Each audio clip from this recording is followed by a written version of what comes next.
The Arab-Israeli conflict is presented in the media as a territorial dispute. A common argument asserts that in the territory of the present state of Israel, there used to reside a 1,000-year-old Arab Palestinian people, which was forcibly evicted by the Zionist Jews. In order to evaluate these claims, we must examine the historical facts. We shall do this in what follows.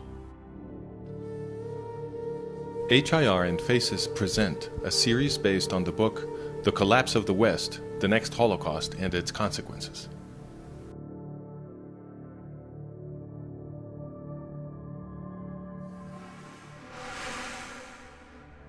It was the Romans who, in the 2nd century of the Common Era, first used the name Syria Palestina for Jerusalem and surrounding areas. It was an incorrect usage. In Greek, Palestina means homeland of the Philistines, but the Philistines never occupied more than a tiny sliver on the eastern Mediterranean coast, including part of what is today's Gaza Strip, and they had ceased to exist centuries earlier. The Romans had conquered a place called Kingdom of Judah, and they themselves, after possessing it, called it Province of Judea. Both names mean homeland of the Jews. Why then did the Romans change the name to Syria Palestina? This is an important question. Jewish community and religion are organized around the Law of Moses, which, according to Exodus, was born in an Egyptian slave revolt.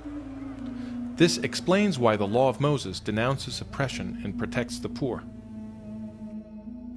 It also explains the preoccupations of the Roman military aristocracy.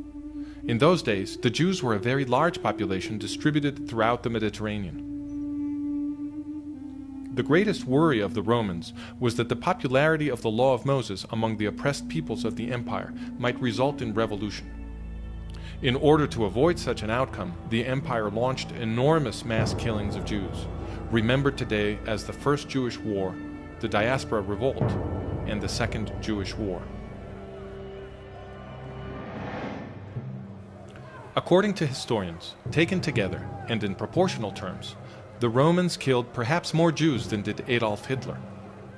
Once the genocide had been concluded, Emperor Hadrian, after destroying Jerusalem in the 2nd century, brought Greeks to settle it and forbade the entrance to Jews under pain of death.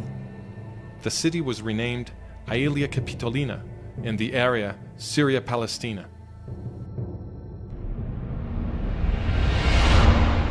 In political terms, Palestine means there are no Jews here, nor do we allow them. Some Jews stubbornly remained in their Holy Land, and many others soon returned. The Romans informally continued to call the place Judea. With the passing of the centuries, the name Palestine was used less and less and ceased to have a clear referent. Under the Turkish Ottoman Empire, overlord of the area from the 16th century, there was no administrative or political entity called Palestine. In the 20th century, after wrenching the Middle East from the Turks in World War I, the British revived the name when they created the British Mandate for Palestine. But their final definition of Palestine in 1922 was just 1/4 of the landmass that they themselves had baptized Palestine 2 years before.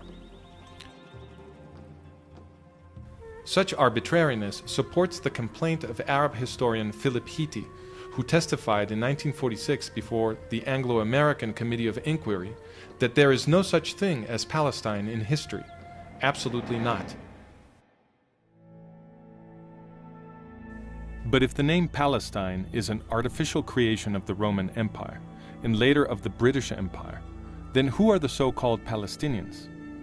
That question was answered by Zahir Muhsin, the chief of military operations of the Palestine Liberation Organization, or the PLO, now better known as the Palestinian Authority. In an interview with Dutch magazine Trouw, Muhsin explained, "We are all part of one people, the Arab nation. We are one people. Just for political reasons, we carefully underwrite our Palestinian identity. Because it is of national interest for the Arabs to advocate the existence of Palestinians to balance Zionism. Yes, the existence of a separate Palestinian identity exists only for tactical reasons. The establishment of a Palestinian state is a new tool to continue the fight against Israel and for Arab unity." Why does Muhsin say, "a new tool to continue the fight against Israel"? In war after war, the combined efforts of several Arab Muslim states were defeated by tiny Israel, again and again. So a new tool was needed, a political warfare strategy that combined terrorism with diplomacy to achieve what open warfare could not. But is Zahir Muhsin saying that a Palestinian people with a presumed right to the land of the Jewish state was simply invented? The PLO charters appear to confirm this. In its first charter, dated 1964, the PLO defined Palestine in Article 2 with its boundaries at the time of the British Mandate. This is a reference to the second arbitrary definition of the British from 1922. How can a 20th century foreign colonial power arbitrarily define the boundaries of the supposedly ancestral land of the Palestinians? But in truth, the PLO did not even really adopt the British definition.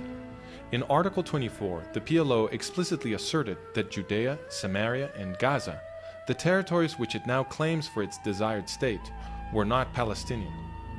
Article 24. This organization does not exercise any territorial sovereignty over the West Bank, Judea and Samaria, in the Hashemite Kingdom of Jordan, or on the Gaza Strip. In 1968, the PLO rewrote its charter. This time, the definition of Palestine did not exclude Gaza, Judea, and Samaria, so the PLO was now claiming these territories. What explains the change? In 1964, when the PLO wrote its first charter, Egypt was illegally occupying Gaza, and Jordan was illegally occupying Judea and Samaria. But then the Arab states provoked the War of 1967, or Six-Day War, in which the Israelis captured the territories of Gaza, Judea, and Samaria, among others. It was after this that the PLO rewrote its constitution in 1968, this time including Gaza, Judea, and Samaria in its definition of Palestine. The borders of Palestine are therefore flexible and are redrawn to surround exactly the territory which Israel controls. In other words, the borders of Palestine are chosen merely so that it can be used as a tool to continue the fight against Israel. But if Palestine is a recent invention, and the same goes for the Palestinian identity, then where do the Arab Muslims now calling themselves Palestinian come from?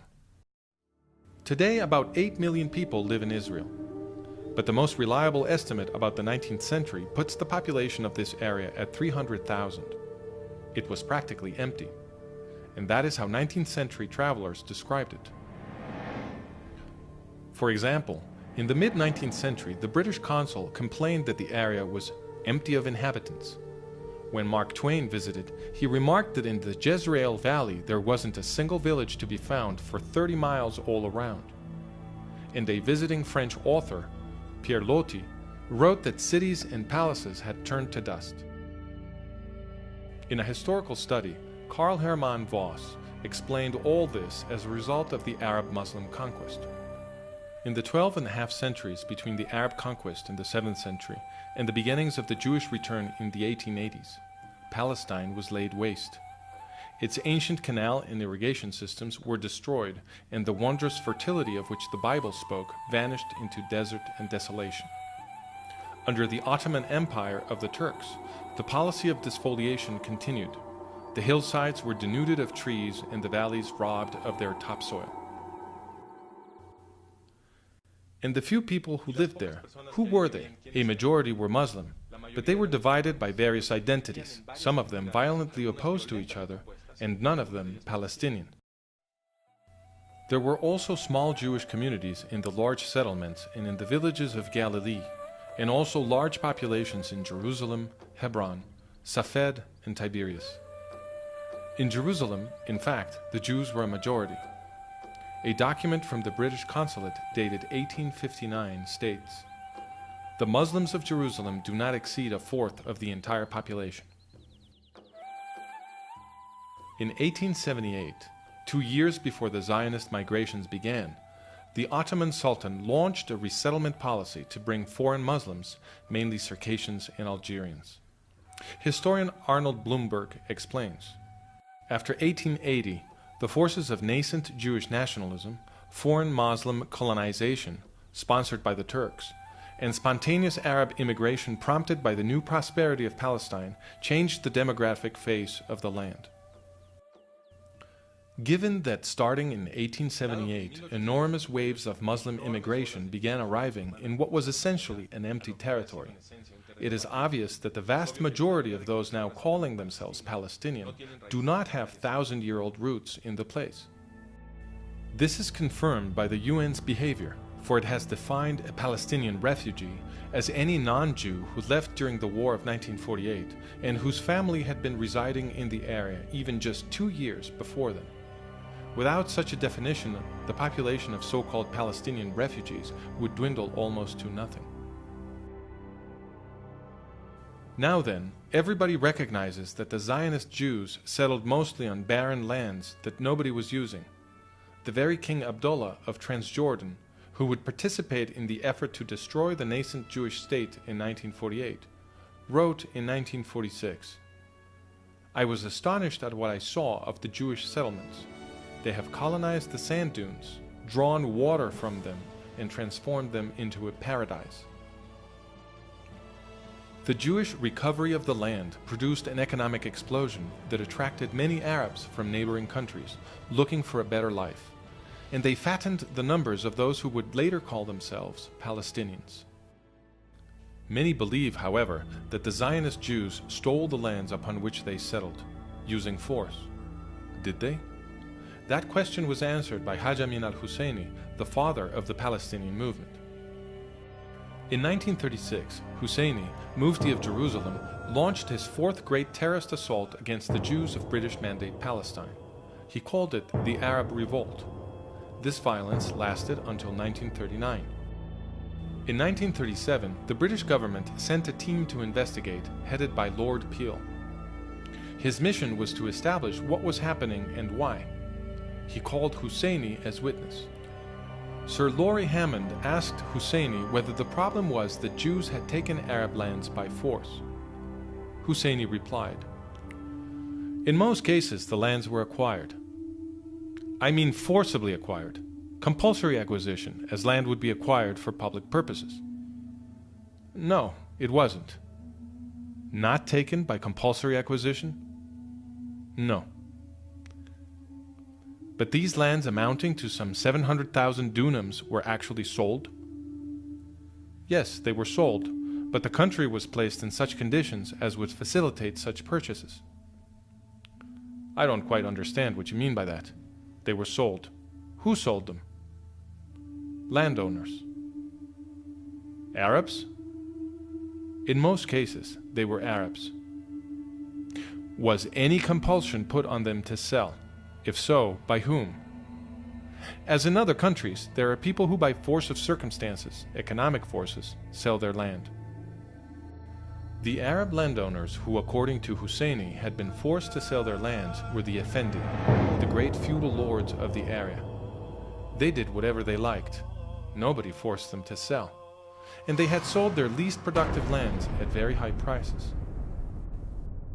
In fact, Husseini's own family, among the largest Effendi landowners, was doing a brisk business with these sales. The Husseinis first would threaten the small landowners with death if they dared commit the so-called national crime of selling land to Jews. Then they would buy these plots at fire sale prices, consolidate them, and resell them at extortionate prices to the Zionist Jews. Historian Nathan Weinstock explains, in other words, hyper-nationalist propaganda became a lucrative industry, indeed even an American-style racket, for the Arab gentry.